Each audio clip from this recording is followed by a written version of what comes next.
tamang-tama ako na kung may lagay doon, walang resibo yun. Sapat kung mayroong resibo, may money trail na makikita sa inyo. Hindi naman pwedeng resibuhan yan na resibo ng gobyerno eh. Correct? I'm sorry, Your Honor, but I have no personal knowledge of Hindi ko sinasabing may personal knowledge kang. Sinasabi ko lang kung yan nangyayari yan sa customs. Kung naman nagtatago ka pa na kung ano-ano eh. Ilan taong ka na sa customs? Your Honor, Ilan taong ka na sa customs?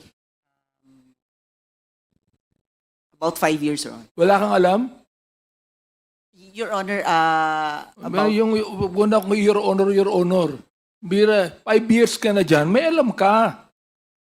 Bira, ang inaano mo, meron kang journal na tinatago dyan. For example, like, okay, 170,000.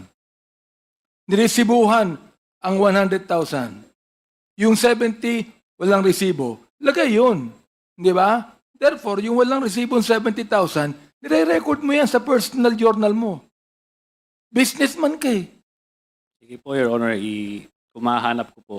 Mahanap mo yan. Kung mahanap mo yan. Maniniwala ako sa sinasabi mo kung bibigay mo sa amin dito yung personal na record ng mga lagay ng mga na binigay mo.